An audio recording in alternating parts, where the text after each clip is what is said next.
En direct de l'espace Hubert Poignant à Noirmoutier, on est en train de fêter les 30 ans du G9 et puis j'ai avec moi, charmante compagnie, c'est monsieur Philippe Boisdet. Donc j'allais dire de Super U Noirmoutier bien sûr, mais aussi qui est à la création du G9. Philippe, bonjour. Bonjour. Tu vas bien? Ça va et toi? On va se tutoyer, ça te dérange pas? Ça me dérange pas. C'est pas un secret, on se connaît un petit peu en dehors, donc voilà. Est-ce que tu peux nous parler des débuts du Genève un petit peu, ou ce que tu en as vécu toi? Alors, début du G9 était très intéressant parce qu'à l'époque, le Super U de Noirmoutier, magasin saisonnier, grande distribution, cherchait des saisonniers l'été. Et donc, seul, c'est beaucoup plus compliqué. Oui. Et on s'est aperçu aussi que la coopérative de pommes de terre, à l'époque, cherchait aussi des saisonniers, mais beaucoup plus tôt. C'est-à-dire de mi-mars à fin juin, voire début juillet. Et en fin de compte, ça nous intéressait parce qu'on pouvait reprendre les contrats et leur permettre de faire 2 mois de plus. Il faut savoir qu'à l'époque, faire un travail de plus de 6 mois, c'était intéressant parce que le chômage était intéressant quand tu faisais que 6 mois de travail. Voilà, c'est ça.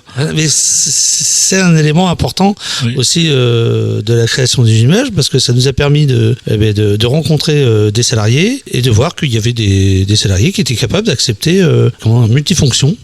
Voilà, des tâches différentes. Voilà, et on s'aperçoit qu'aujourd'hui, les gens sont prêts à faire des tâches différentes dans certaines entreprises. Ça leur permet de voir un petit peu ce qui se passe et puis de grandir avec nous. Oui. Et le G9, en même temps, nous a permis aussi de voir des candidats qui habitaient sur l'île, qui étaient un petit peu timides et sur lesquels on pouvait compter pendant 6 mois, mais aussi après à l'année, puisque on pouvait les prendre pendant 9 mois au G9 et après les embaucher directement dans les entreprises qui les intéressait. C'est ça. Et on a vu avec les saveurs, je te coupe, excuse-moi, on a vu avec les saveurs de Lille tout à l'heure qui nous parlaient avec toutes les COP aussi, il y a une saisonnalité quasiment sur l'année en fait, puisque ensuite on est au mois d'octobre là, c'est les huîtres un peu, donc ça peut aussi les ostréiculteurs prendre ces employeurs là aussi, ces employés là au G9, non? Oui, je vais te faire un exemple concret. Aujourd'hui au magasin, on a la vendeuse qui était à la COP de pommes de terre, le petit magasin de la COP de pommes de terre de Noirmoutier sur lequel ils vendaient des pommes de terre, des fruits, etc. de Lille.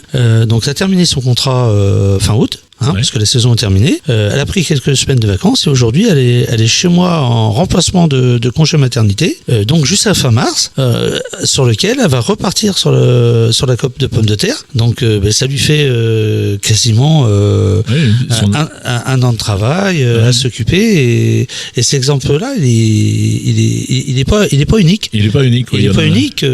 Maintenant après ce qui peut être intéressant aussi, c'est que la personne aussi, si elle ne veut plus faire de multiples tâches, elle peut aussi nous voir en disant le travail que je fais dans cette entreprise m'intéresse, que vous auriez une place à l'année. Voilà. Et donc ça nous permet de maintenir des gens, surtout aussi, ça c'est important, sur l'île à l'année, en résident permanent. J'allais y venir. Et puis il y a aussi peut-être des exemples de personnes qui ont un métier qui c'est compliqué. Je pense aux community managers, puisqu'on en a parlé une fois ou deux, et je veux que tu nous parles de cet exemple. Là, c'est l'inverse, c'est une qualité et toutes les entreprises ne peuvent pas s'offrir une community manager. Oui, il y a des nouveaux métiers qui sont apparus dans toutes les entreprises, donc depuis Internet. Oui. Donc on a Facebook, on a Instagram, on a Messenger, on a TikTok. Donc on a plein d'applications aujourd'hui pour se faire connaître et se faire entendre. Et ces applications depuis quelques années ont pris de la place importante pour les personnes et notamment pour les jeunes. Et donc on ne peut pas les occulter. Donc sur certains métiers, embaucher quelqu'un à 39 heures pour faire de la communication manager community, c'est compliqué. Mais au-delà du manager community, il y a aussi des nouveaux métiers qui sont arrivés. C'est les responsables qualité, sécurité, hygiène. Voilà. Aujourd'hui, ça a pris de plus en plus d'importance parce que les gens, avec le vieillissement, veulent savoir ce qu'ils ont dans l'assiette. Et donc, il y a des entreprises aujourd'hui qui ne peuvent pas embaucher une personne à l'année à 39 heures sur ce genre sur ces postes-là, oui. Sur ces postes-là. Et donc, il y a 6 ans, nous avons embauché un responsable qualité qui s'occupait à la fois de la COP de terre de pommes de terre de Noirmoutier, de la COP de terre d'huîtres, et qui faisait quelques heures chez moi, et donc ce qui lui faisait un temps complet. Voilà. Et même chose pour la community manager. Donc aujourd'hui, elle fait quelques heures chez moi. Elle peut s'occuper des artisans, des ostréiculteurs, de tous les membres du G9, des entreprises. Et comme ça, les coûts sont dispatchés et ça permet à une petite entreprise de 2-3 personnes de faire parler d'elle à travers de tous ces réseaux sociaux. Voilà, c'est ça. Je trouve que moi je tenais à te faire parler parce que je savais aussi un petit peu les histoires et ça, je trouve que ça montre un beau panel de ce que peut faire le G9 en fait. Ouais, et puis en même temps ce succès du G9 sur ce temps partagé et notamment dans ces nouveaux métiers. Aujourd'hui, je le vois du côté de Saint-Gilles-Croix-de-Vie parce qu'il y a un G9. Oui.